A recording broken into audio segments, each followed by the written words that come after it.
May 12, 1945. The war in Europe had been over for exactly 4 days, but inside the mess hall of Camp Lone Star, Texas, a different kind of battle was unfolding. 63 German women prisoners sat frozen in their seats, staring at the plates before them with expressions that ranged from disbelief to something approaching fear. On each white ceramic plate sat 2 large bell peppers, one red and one green, split lengthwise and filled to overflowing with a mixture that gleamed with moisture and rich, dark meat. Steam rose from the peppers in delicate wisps, carrying with it an aroma that should have been impossible.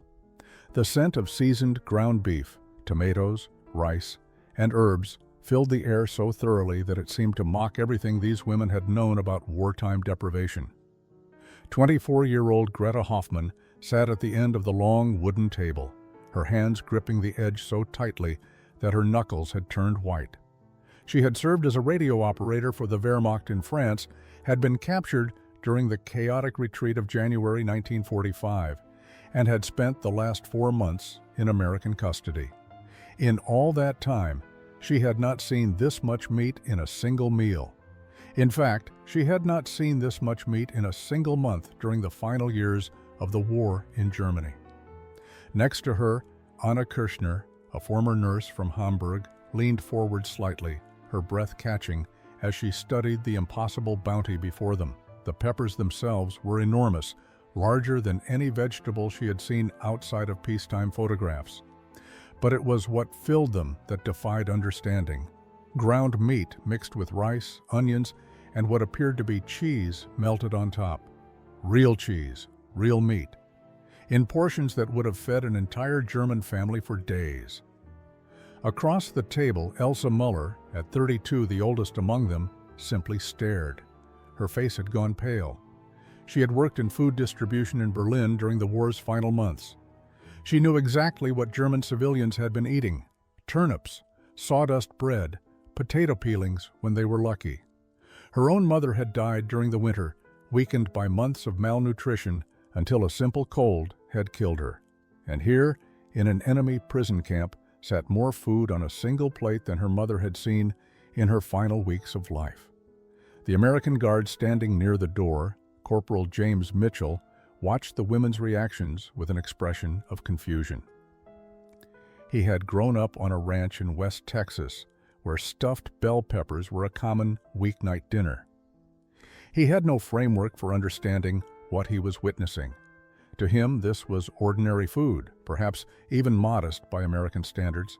He could not comprehend that for these women, what sat before them represented an abundance so extreme it seemed like a hallucination. One of the German women, a slight blonde named Frieda Koch, began to cry silently. Tears rolled down her cheeks as she stared at the plate. She made no move to pick up her fork. None of them did. The mess hall fell into an eerie silence, broken only by the sound of Frieda's quiet weeping and the distant clatter of pots in the kitchen. The stuffed bell peppers continued to steam, their aroma growing stronger, more insistent, more impossible with each passing moment. November 3, 1944, the canvas-covered military truck bounced along the dirt road leading to Camp Lone Star, carrying its unusual cargo of captured German women. Greta Hoffman pressed her face against the small opening in the back, catching glimpses of the Texas landscape as it rolled past. Even in late autumn, the countryside seemed impossibly green compared to the scorched earth she had left behind in France. The vastness of it unsettled her. Miles and miles of farmland with no bomb craters, no burned villages, no evidence whatsoever that a war was being fought anywhere in the world. The 63 women had been processed through a facility in New York before being transported to this remote camp in West Texas. They represented a unique problem for American military authorities. Female prisoners of war were rare, and the existing camp infrastructure had been designed entirely for men. Camp Lone Star, originally constructed to house Italian POWs who had since been repatriated, had been hastily modified to accommodate women. The women wore a mixture of their original gray auxiliary uniforms and civilian clothes that had been issued to replace items too damaged for continued use. Anna Kirchner still wore her nurse's cap, though it was creased and stained. It was one of the few possessions she had managed to keep through her capture and transport. She clutched it now as the truck slowed, approaching the camp entrance. Lieutenant Sarah Morrison stood waiting as the truck came to a stop.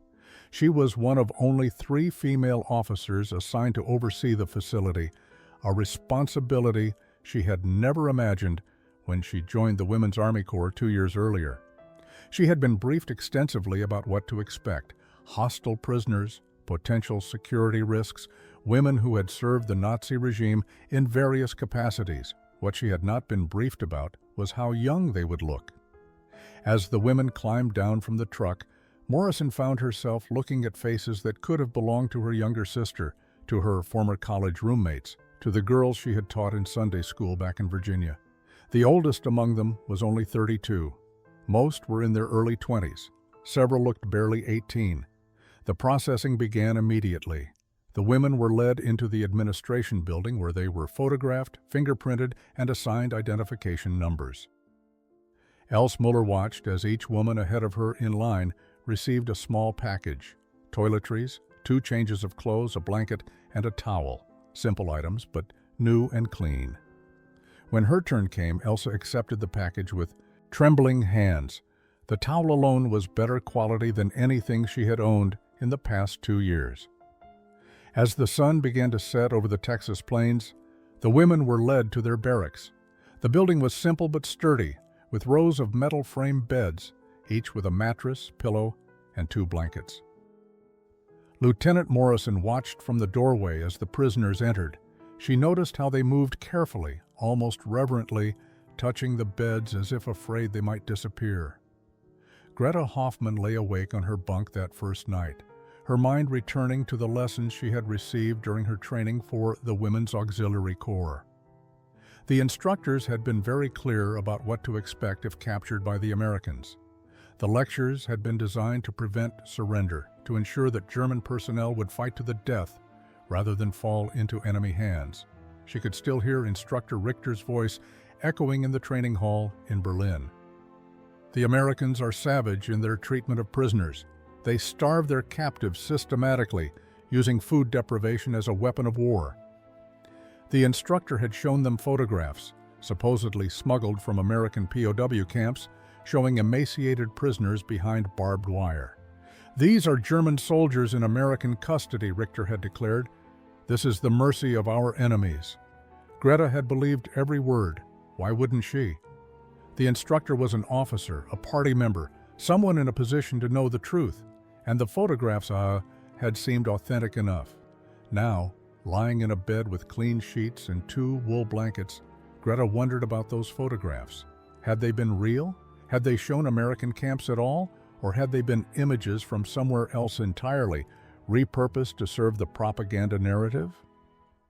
Anna Kirchner's training had included similar warnings, though hers had come through medical channels. The chief physician at her hospital in Hamburg had gathered the nursing staff for a special briefing about captured medical personnel. "The Americans do not respect the Red Cross conventions," he had told them solemnly. "German nurses captured by American forces are subjected to interrogation, mistreatment, and worse." He had never specified what worse meant, but the implication had been clear enough to fill Anna with dread. She had been taught that American soldiers, particularly those of the mixed racial backgrounds, were especially brutal toward German women. The propaganda had painted a picture of an American military composed primarily of criminals released from prisons to fight the war. Else Muller had received her information through different channels. Working in food distribution in Berlin, she had attended regular briefings about enemy capabilities and intentions. The officials had repeatedly assured them that American abundance was a myth, propaganda designed to weaken German morale. "The Americans are starving just as we are," the distribution officer had insisted. "Their newspapers show prosperity, but these are elaborate deceptions. In reality, their cities are suffering just as Berlin suffers." Elsa had wanted to believe this, but It made the deprivation easier to bear if she could imagine that everyone, everywhere, was enduring the same hardships. Now, after seeing the American countryside from the truck, after receiving new clothes and blankets, after sleeping in a heated barracks, she felt the first crack forming in everything she had been told. The morning of November 4th, 1944, began with a sound that none of the German women had heard in years, a bell ringing to signal breakfast rather than an air raid siren. Greta woke slowly, disoriented by the unfamiliar surroundings and the peculiar absence of fear that had accompanied every morning for the past 2 years.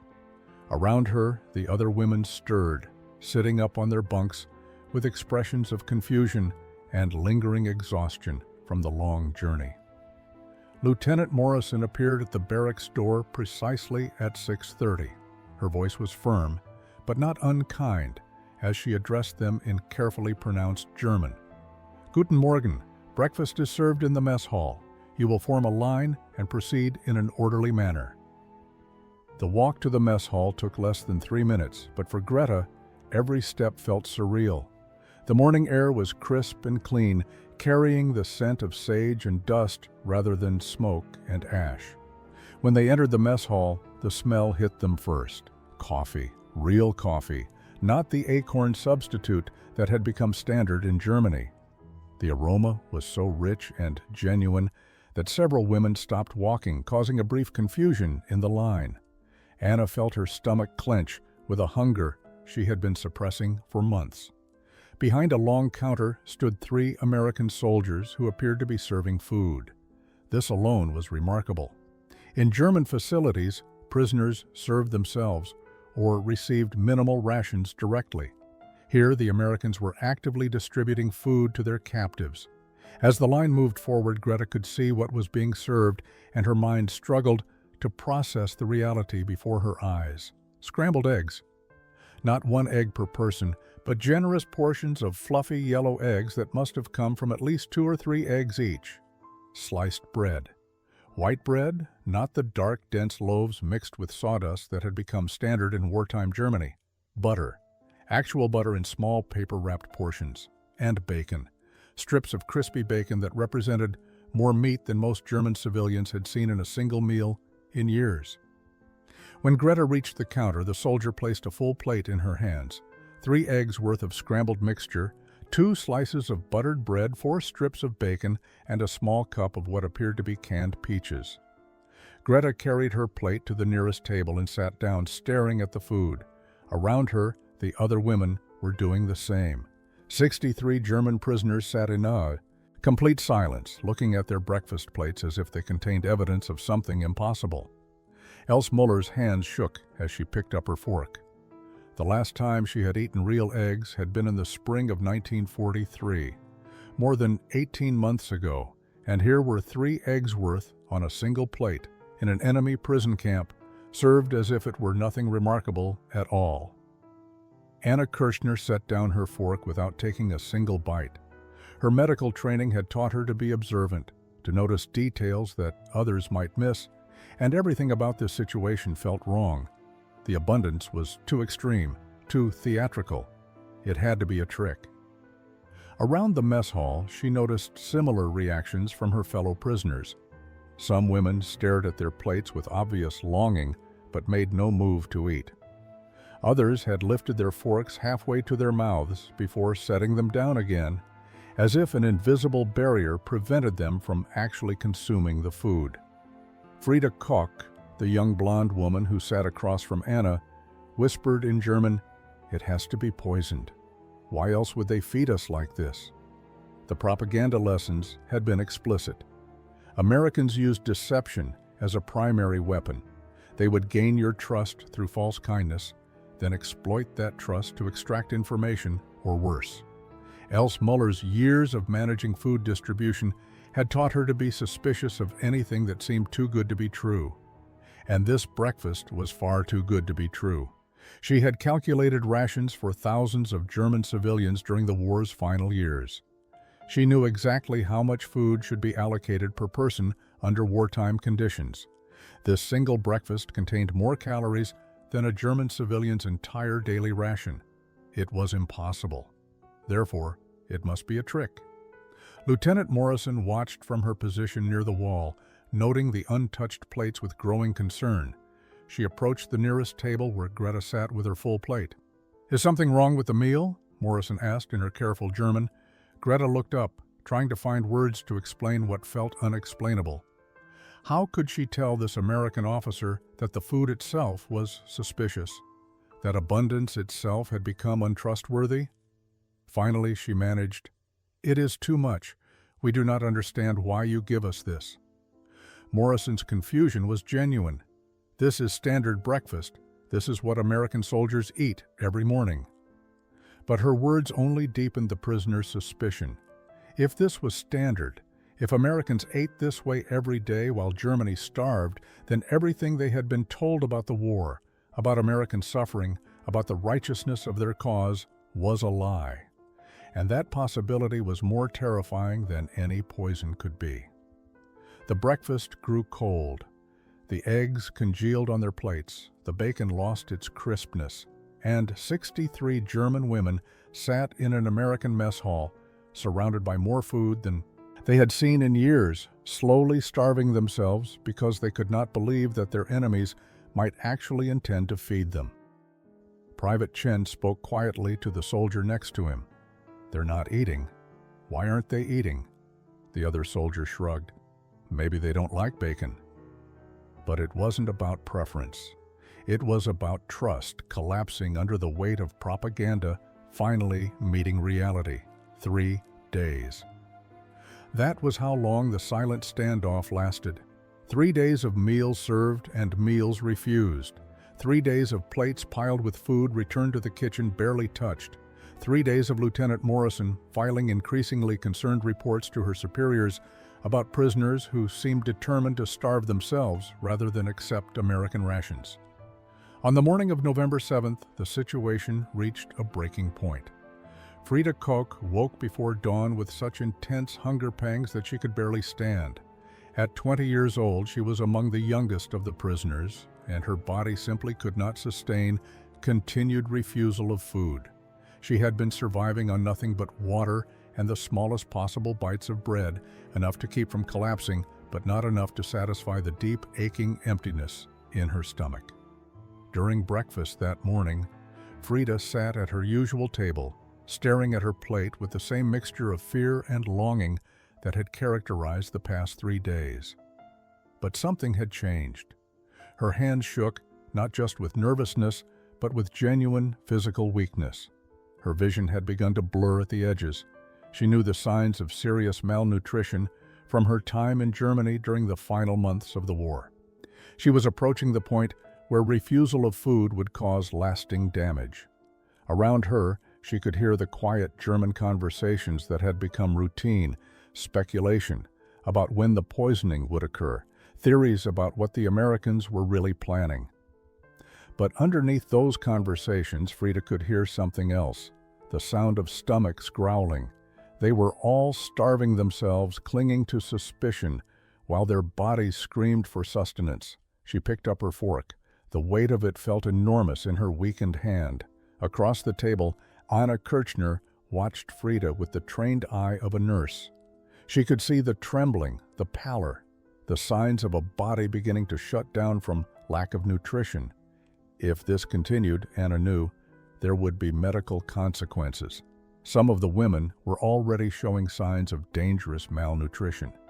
As a medical professional, she felt torn between her suspicion of American motives and her understanding of human physiology. The body could not survive on suspicion alone. Frida lifted a small piece of scrambled egg to her mouth. Every woman at nearby tables stopped talking.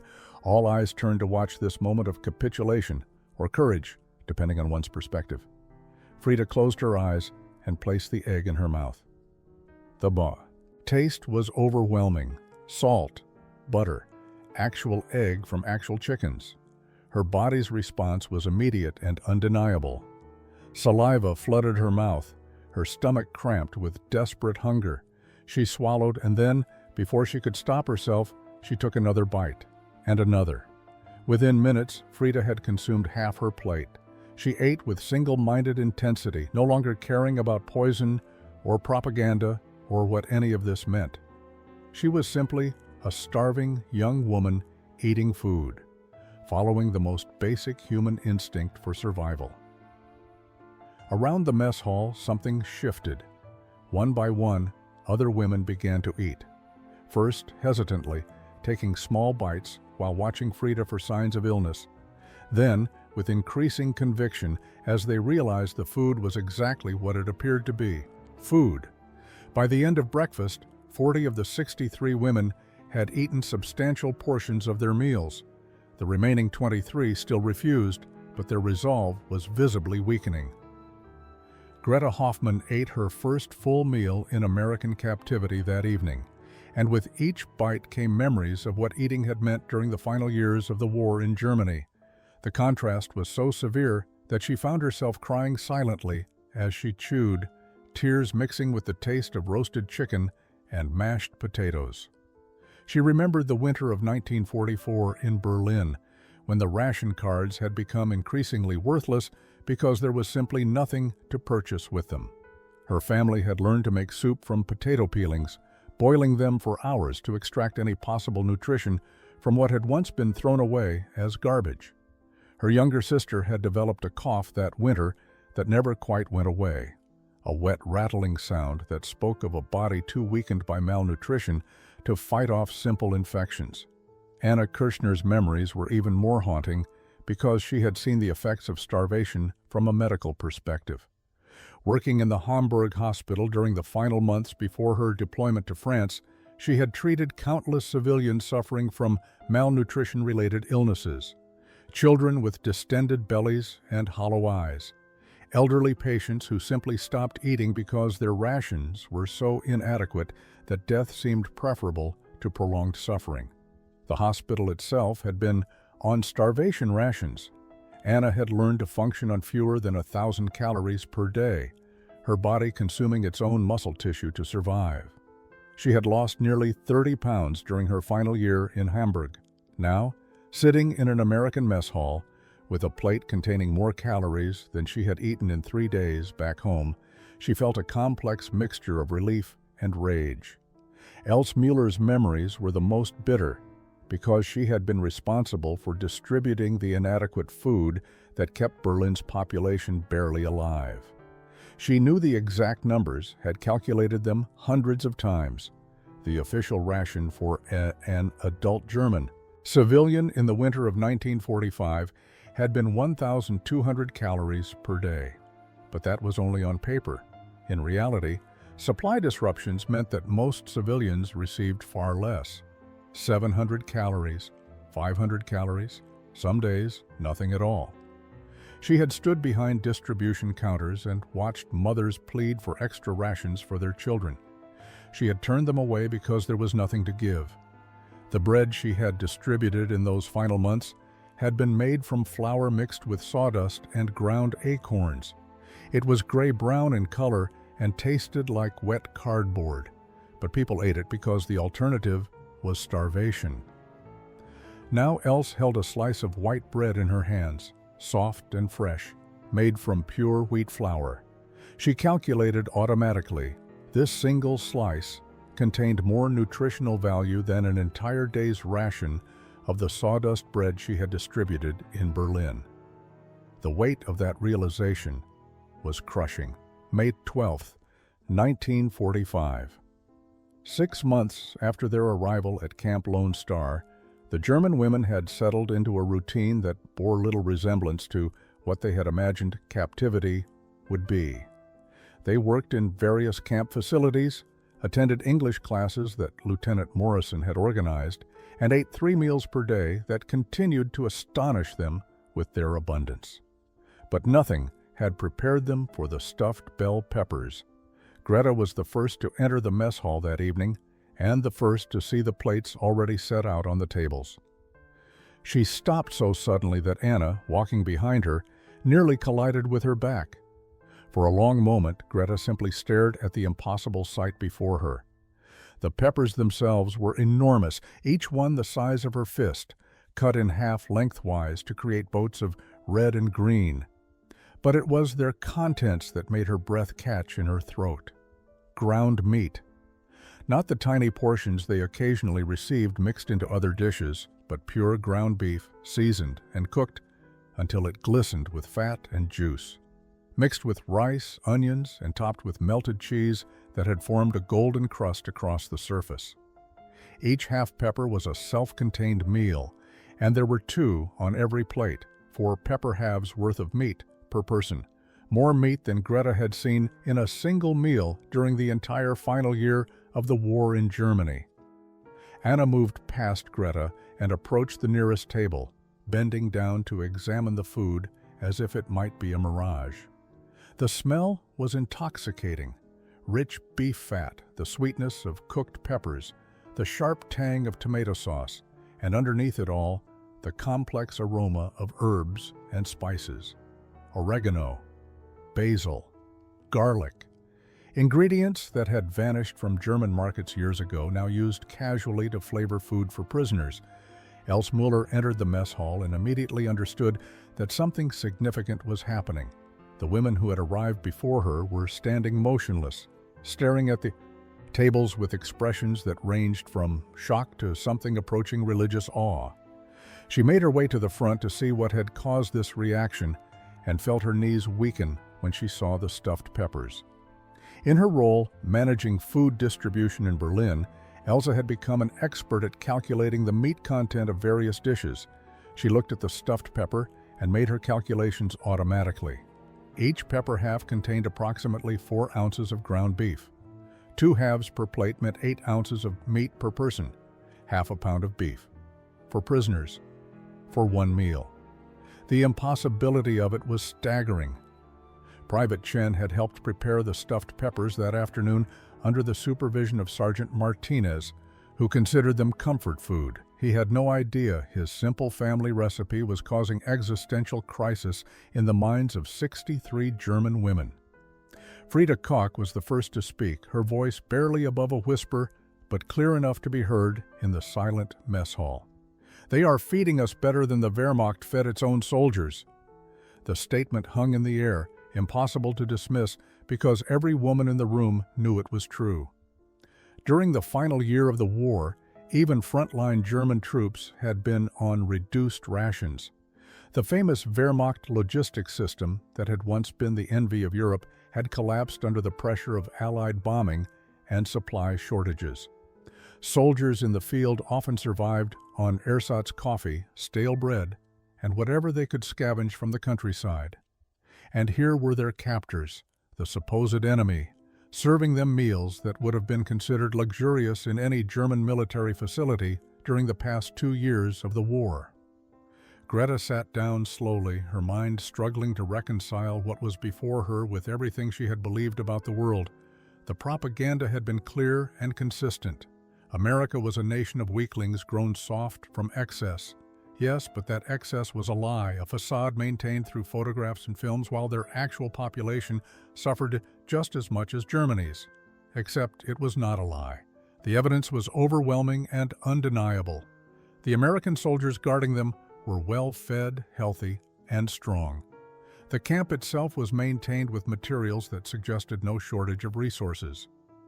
And most damning of all, they were feeding their prisoners half a pound of beef in a single meal, as if it were nothing remarkable. Anna's nurse training had taught her to trust empirical evidence over ideology. What you could observe and measure was more reliable than what you were told to believe. And the evidence before her was irrefutable. America had food, abundant food, food enough to feed prisoners of war better than Germany had fed its own citizens.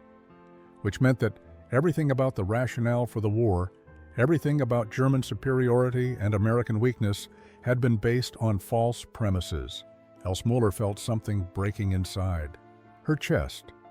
For years, she had told hungry Berliners that their sacrifice was necessary, that everyone was suffering equally, that the deprivation was temporary and would lead to eventual victory and prosperity. She had believed it herself because the alternative was too horrific to contemplate. But sitting before this plate of stuffed peppers, she could no longer maintain that belief. Lieutenant Morrison finally spoke, her voice cutting through the thick silence. "Ladies, please sit down and eat. The food is getting cold." But her practical words could not address the psychological crisis unfolding in the mess hall. These women were not simply deciding whether to eat stuffed peppers. They were confronting the collapse of their entire worldview. Around the room, women began to sit slowly, mechanically. They picked up their forks with trembling hands, and one by one, they began to eat while tears streamed down their faces. Private Klaus Weber had been watching the German women's reactions to the stuffed peppers with a mixture of sympathy and frustration. Unlike most of the American guards at Camp Lone Star, Weber had a personal understanding of what these women were experiencing. He had been born in Milwaukee to German immigrant parents who had come to America in 1928, seeking better opportunities and escaping the economic chaos of Weimar Germany. He spoke fluent German, though with an American accent that marked him as foreign to native speakers. After the dinner service had ended and most of the prisoners had returned to their barracks, Weber approached Lieutenant Morrison with a request. "Ma'am, I think I might be able to help them understand what they're seeing here, if you'll permit me to speak with them." Morrison granted permission with the caveat that another guard would be present during any conversation. That evening, Weber entered the prisoners' barracks common room where about 20 women had gathered. Greta, Anna, Elsa, and Frida were among them, sitting in small groups and speaking in hushed German about the day's meal. Weber cleared his throat and addressed them in their native language. "Guten Abend. My name is Private Klaus Weber. I was born in America, but my parents came from Germany. I wanted to talk to you about what you experienced today at dinner." The women looked up with varying expressions of surprise and suspicion. Weber sat down on one of the wooden chairs, deliberately making himself non-threatening. "I watched your faces when you saw the stuffed peppers. I saw shock and confusion and something that looked like grief. I want to explain something about America that you may not understand." He paused, gathering his thoughts. "In Germany, you were taught that America was weak, that our abundance was propaganda, that we were suffering just as you were suffering, but it was not propaganda. America is rich in ways that are difficult for Europeans to understand. We have so much farmland, so much productive capacity, that feeding our population well is simply normal." Els spoke up, her voice sharp with challenge. "If America is so rich, why did you not share that wealth? Why did you let Europe starve?" Weber's response was measured. "America did share. We sent food to Britain, to the Soviet Union, to our allies. Millions of tons of food, but we could not send food to Germany because Germany was trying to destroy us. Your government chose war. That choice had consequences." Greta leaned forward. "But the propaganda told us you were our enemies, that you wanted to destroy Germany, that you were cruel, yet you feed us like this. Why?" Weber's answer cut to the heart of American philosophy. "Because in America, we believe that how you treat your enemies says more about who you are than how you treat your friends.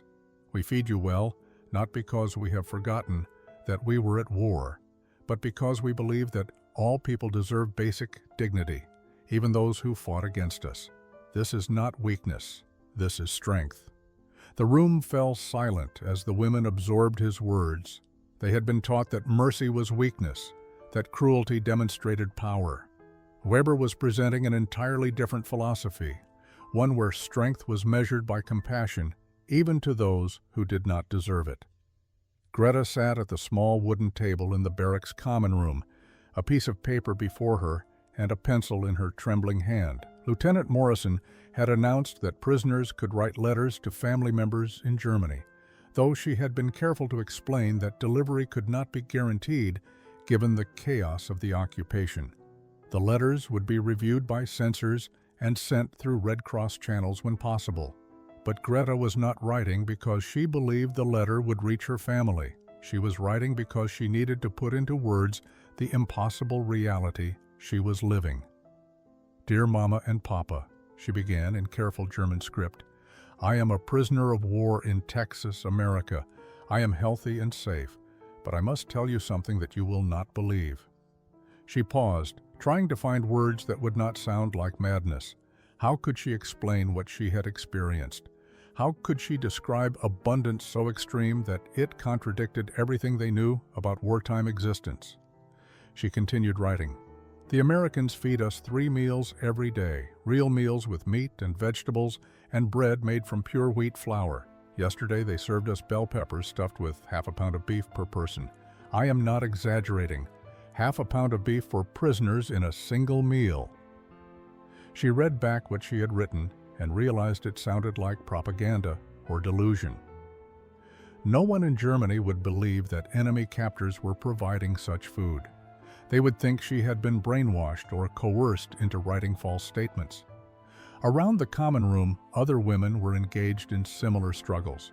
Anna wrote to her sister in Hamburg, trying to describe the medical supplies available in the camp infirmary. Bandages, antiseptics, pain medications, all in quantities that seemed impossible given what she had experienced in German hospitals. "They treat our minor injuries as if they matter," she wrote, "as if we are people rather than prisoners." Elsa's letter to her surviving brother was the most detailed because her administrative mind could not help but calculate and record. "They provide us with 2,500 calories per day minimum.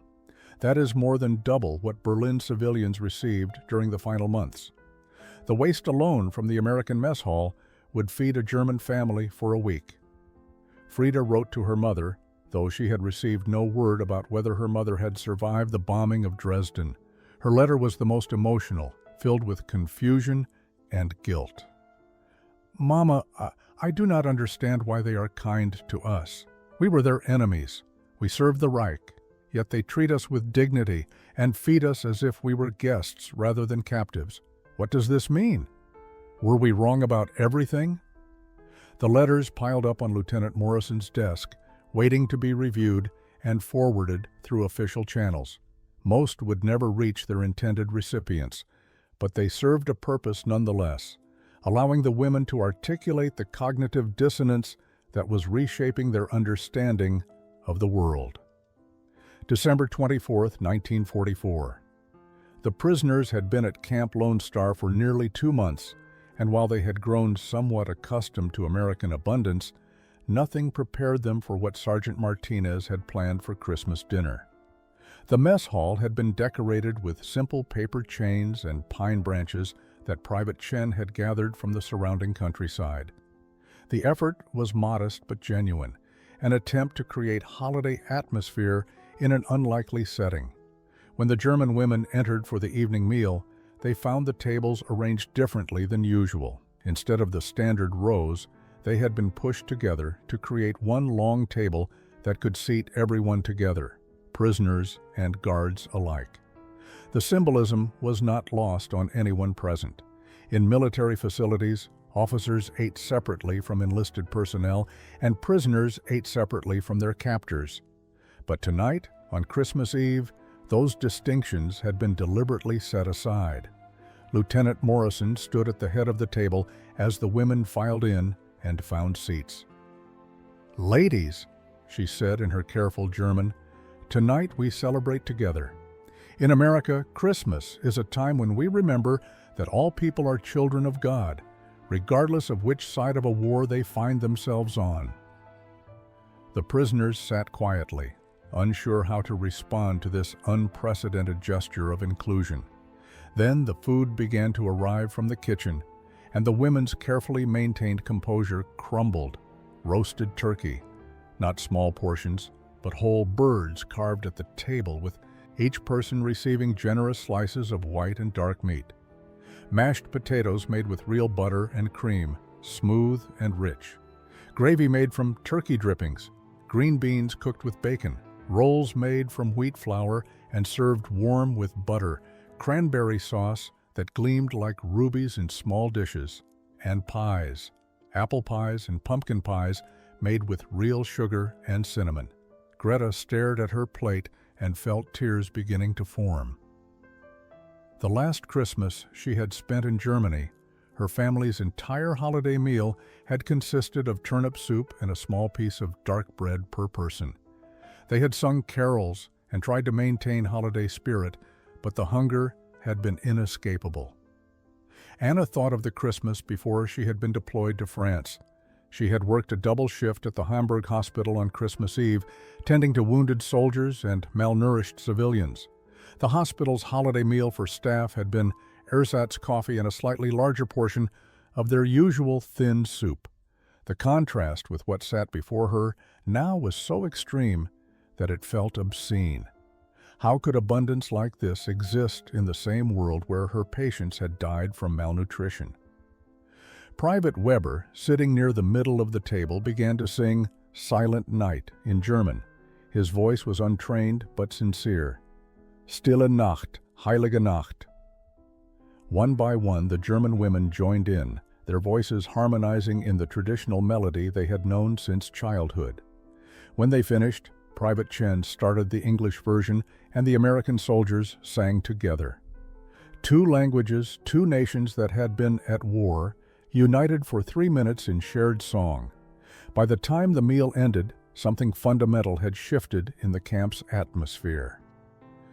The morning after Christmas, Greta approached Sergeant Martinez with a request that surprised both of them. Speaking in her improving English, she asked, "Sergeant, may I learn to cook the American food, the turkey and the stuffed peppers?" Martinez looked at her with curiosity. In his 15 years in the Army, he had never had a prisoner of war ask to learn recipes. But there was something genuine in Greta's request that moved him. She was not trying to gain favor or manipulate. She genuinely wanted to understand how to create the abundance she had witnessed. "Why do you want to learn?" he asked. Greta struggled to find the right English words. "Because someday the war ends. Someday I go home, and I want to teach my people how to make food like this."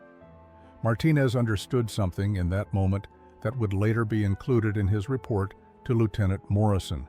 These women were not just learning to accept American hospitality. They were preparing to become ambassadors of American values when they eventually returned to Germany. Teaching them to cook was teaching them about prosperity, about abundance, about a different way of organizing society. He agreed, and within a week, Greta had been joined by Anna, Elsa, and 6 other women who wanted to learn American cooking techniques.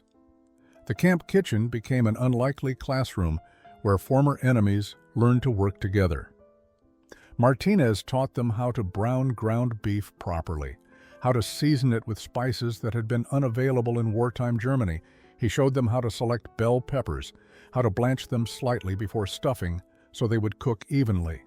The women learned that American cooking was not inherently complicated, but relied on the availability of quality ingredients in sufficient quantity. This was the real lesson. Abundance enabled generosity, and generosity enabled community. Private Chen, who often helped in the kitchen, taught them how to make his grandmother's fried rice, adapting a Chinese recipe to American ingredients. The cultural exchange went beyond simple recipes. Through cooking together, the women began to understand American pragmatism and innovation. Martinez showed them how to substitute ingredients when necessary, how to adapt recipes to what was available. This flexibility was deeply American, and it contrasted sharply with the rigid adherence to procedure that had characterized German institutions. Else, with her administrative background, began keeping detailed notes about recipes, measurements, and techniques. She wrote everything in a small notebook that Martinez had given her, creating what would eventually become a comprehensive guide to American cooking. Her notes included not just ingredients and instructions, but observations about American food philosophy. "They believe everyone should eat well," she wrote in one margin. "Not just officers or party members, everyone." The kitchen sessions became popular among the prisoners. Even women who did not participate directly would gather near the kitchen door, drawn by the aromas and the sound of laughter that increasingly accompanied the cooking lessons. Food was becoming a bridge between two cultures, proof that former enemies could find common ground in the simple act of preparing and sharing meals together. March 1945 brought news that shattered the fragile peace the German women had found in their American captivity. Letters began arriving through Red Cross channels, the first communication many prisoners had received from Germany in months. The letters painted a picture of devastation so complete that it seemed to belong to a different universe than the one they inhabited in Texas. Anna received word from her sister in Hamburg. The letter was brief, written on paper so thin it was nearly transparent, and the handwriting shaky from either cold or weakness. Anna, Mama is dead. Died February 5th from pneumonia, but really from hunger. She weighed 38 kilograms when she passed. There is no food. The ration cards are worthless. People are eating anything they can find. Please, if you can, send help. Anna read the letter 3 times before its meaning fully penetrated. Her mother had weighed 38 kilograms, 84 pounds, a grown woman reduced to the weight of a child through systematic starvation. And Anna had been eating stuffed bell peppers and roasted turkey while her mother died of hunger across the ocean. The guilt was crushing, physically painful in its intensity. She could not breathe properly, could not think beyond the simple, horrible fact that she had been fed while her mother starved. Greta's letter brought different but equally devastating news. Her younger sister had been killed in a bombing raid on Berlin in January. Her father was alive but displaced, living in a refugee camp with no permanent shelter. The letter, written by a neighbor, described conditions that seemed medieval in their brutality. No heat, no clean water, disease spreading through overcrowded facilities, and food so scarce that people fought over scraps. Else received no letter at all, which was somehow worse than receiving bad news. The silence meant uncertainty, an inability to know if her brother had survived or if anyone from her former life remained alive. Around the barracks, the atmosphere changed dramatically as more letters arrived and more women learned the extent of Germany's suffering. The cooking lessons stopped. The laughter that had begun to emerge during mealtimes disappeared. The women ate their American rations mechanically, each bite accompanied by the knowledge that their families were starving. Frida could not eat at all for 3 days after learning that her mother had survived Dresden's bombing, only to die later from malnutrition-related illness. She stared at her plates of food with an expression of such profound anguish that Private Chen finally asked Lieutenant Morrison if there was any way to send food packages to Germany. Morris's answer was gentle but firm. The occupation is still being established. Civilian aid will come, but it must go through official channels. Individual packages cannot be sent. The helplessness was as painful as the guilt. These women had access to abundance they could not share with the people they loved. They were living in comfort while their families suffered in ways that made their own wartime deprivation seem mild by comparison. The psychological toll was visible. Several women stopped attending English classes. Others requested permission to work longer hours in the kitchen or laundry, as if physical exhaustion might quiet the guilt that consumed them during moments of rest. Private Weber found Greta sitting alone in the camp library 3 days after she had received news of her sister's death. She was reading an American magazine, Life, looking at photographs of American cities and farms with an expression of intense concentration. Weber approached carefully, unsure if his presence would be welcome. "May I sit?" he asked in German. Greta nodded without looking up from the magazine. She pointed to a photograph showing a typical American supermarket, its shelves stocked with countless products. "This is real?" she asked. "This is not propaganda?" Weber looked at the image and nodded. "Yes, that is real. That is a normal grocery store in any American city." Greta turned the page to an advertisement showing a family dinner. Roast beef, multiple vegetable dishes, bread, butter, milk. The caption promoted a particular brand of dinnerware, but Greta was focused on the food itself. "And this? American families eat like this regularly?" Weber could hear the note of desperation in her question. She needed to understand how such abundance was possible. "Yes, he said carefully. Not every single day, and not every family has this much. But for most Americans, food security is not a daily worry. We have enough. Greta closed the magazine and looked at Weber directly. How? Germany is a developed nation. We have factories and universities and skilled workers. We had organization and efficiency, yet we starved while you prospered. I must understand why. Weber considered his answer carefully. This was not a question about recipes or military tactics. Greta was asking about fundamental differences in how societies organize themselves. It is complicated, he began, but I think it comes down to a few things. America has enormous natural resources and farmland. But more than that, we have a system that encourages production rather than control. Farmers produce food because they profit from it, not because the government orders them to. Innovation is rewarded. Efficiency creates wealth that can be reinvested. He paused, watching Greta process this information. And maybe most importantly, Americans believe that prosperity should be widely shared, not perfectly equally, but widely. A strong middle class is good for everyone, including the wealthy. Greta absorbed his words, comparing them to what she knew of German economic organization under the Reich. The command economy that had seemed so efficient in peacetime had collapsed under the pressure of total war. Resources had been directed toward military production, while civilian needs were systematically ignored. She thought of her mother waiting in line for hours to receive rations that were never adequate, of her sister dying in a bombing raid targeting factories that produced weapons but no food. We were told that sacrifice would lead to victory, Greta said quietly, that if we could just endure a little longer, prosperity would come. But the prosperity never came because the system itself was broken. Weber did not contradict her. He simply sat with her in the library while she confronted truths that her government had hidden behind propaganda and ideology. April 1945.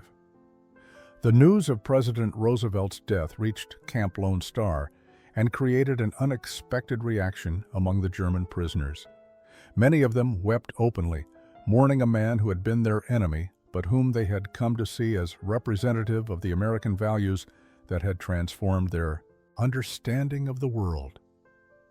Lieutenant Morrison was moved by their genuine grief, recognizing that these women had undergone a complete ideological transformation during their months in captivity. As the war in Europe moved toward its inevitable conclusion, Morrison called a meeting with the prisoners to discuss their eventual repatriation. The women gathered in the mess hall, their faces reflecting anxiety about an unknown future.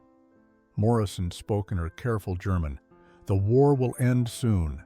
When it does, you will be returned to Germany through official channels. I want to prepare you for what you will find there." She did not soften the reality. Germany was devastated. Cities were in ruins. The occupation would be difficult. Food would be scarce for years to come. But she also offered hope. The American government is already planning reconstruction aid. We will help rebuild Germany because we believe that lasting peace requires prosperity, not punishment. Greta raised her hand, a gesture that had become common as the prisoners grew more comfortable participating in discussions. "Lieutenant, may I speak for some of us?" Morrison nodded. Greta stood, her posture straight, but her voice uncertain. "We have been talking among ourselves about what we will do when we return home. We have learned things here that Germany will need." She gestured to the other women. "Els has learned about efficient resource distribution without corruption. Anna has learned modern medical practices. I have learned how to teach languages and cultural understanding. We have all learned about agricultural abundance and food preparation. But most importantly, we have learned that former enemies can become friends, that prosperity is possible when societies value human dignity over ideology." Her voice grew stronger as she continued. "We want to go home not as defeated prisoners, but as people who can help rebuild Germany into something better than what it was. We want to carry with us the lessons of American generosity and show our people that the former enemy can be a partner in creating a better future." The speech revealed how completely these women had transformed during their captivity. They were no longer the defiant Auxiliary Corps members who had arrived in November believing in German superiority and American cruelty. They had become advocates for a different vision of what Germany could become. Anna stood next to Greta. We want to remember everything. The stuffed bell peppers, yes, but also what they represented. The idea that abundance is possible, that people should be fed well regardless of their status, that kindness is strength rather than weakness. These are the things Germany will need to rebuild itself. Around the room, other women nodded in agreement. They had found purpose in their captivity, a mission that would give meaning to the suffering they had endured and witnessed. June 18, 1945. The repatriation orders had arrived, and the German women would be leaving Camp Lone Star within 48 hours. Transportation had been arranged to take them to the port in New York, where they would board ships bound for Europe and eventually to whatever remained of their homes in occupied Germany. Sergeant Martinez had planned a final meal, a farewell dinner that would mark the end of their time in American captivity. When the women entered the mess hall that evening, they immediately recognized what sat on the tables. Stuffed bell peppers, the same dish that had shocked them 7 months earlier, that had forced them to confront the collapse of everything they believed about the war and their enemies. But their reaction this time was entirely different. Instead of frozen disbelief, there was recognition and something approaching affection. These peppers represented the journey they had made from enemy prisoners to something far more complex. Greta sat down and looked at her plate with eyes that had learned to see differently. She remembered the first time she had encountered this dish, how the abundance had seemed impossible, how she had cried while eating because each bite destroyed another piece of propaganda she had believed. Now she understood that the stuffed peppers were not just food. They were a symbol of American values, of a society that fed even its enemies well because it believed in human dignity regardless of circumstances. Anna picked up her fork and took the first bite slowly, deliberately savoring the flavors she had learned to recognize. Ground beef seasoned with oregano and garlic, rice cooked in tomato sauce, the sweetness of the bell pepper itself. She had written the recipe in her notebook, memorizing every measurement and technique. When she returned to Germany, when she worked in hospitals, trying to rebuild a shattered medical system, she would remember these peppers and what they taught her about abundance and generosity. Lieutenant Morrison stood to address the assembled women. Her German had improved considerably over the months, and her words came with genuine emotion. Ladies, when you arrived here, we did not know what to expect. You were our enemies, and we were yours, but you have shown us something important about the possibility of transformation and redemption. Private Weber stood next, speaking in the German that had helped bridge the gap between two cultures. You came here as prisoners. You leave as something different. Not quite friends, perhaps, but no longer enemies. You carry with you knowledge of American abundance, but more importantly, you carry the understanding that former enemies can learn from each other. The meal continued with conversations in mixed English and German. American soldiers sat with German prisoners, sharing memories of the past months, exchanging addresses and promises to write. Several of the women had decided to request extended stays, hoping to find sponsorship that would allow them to remain in America. Others were determined to return to Germany, to carry the lessons they had learned back to a country that desperately needed new ideas and new hope. June 3, 1970. 25 years after the war's end, a reunion took place in a restaurant in Munich that specialized in international cuisine. Greta Hoffmann-Schmidt, now 50 years old and a professor of English at the University of Hamburg, had organized the gathering. Of the 63 women who had been held at Camp Lone Star, 41 were still alive, and 27 had made the journey to Munich for this anniversary reunion. Anna Kirschner-Weber sat at the head of the long table, her married name reflecting her eventual union with Private Klaus Weber. who had returned to Germany as part of the occupation forces and found her working at a Hamburg hospital in 1947. The restaurant's menu that evening featured a special dish prepared at Greta's request, stuffed bell peppers made according to Sergeant Martinez's original recipe. As the plates were served, the women fell silent, transported back to that Texas mess hall where they had first encountered impossible abundance. Ellis Muller-Braun, who had become a leader in German-American friendship societies and an advocate for European reconstruction, raised her glass. To the meal that taught us abundance was real, to the Americans who showed us that enemies could become teachers, and to the understanding that food is never just food. It is culture, it is values, it is the physical manifestation of how a society views human dignity. The women's children and grandchildren sat among them, Germans and Americans, some who had married across former enemy lines, others who had simply grown up in a world where German-American friendship was normal rather than miraculous.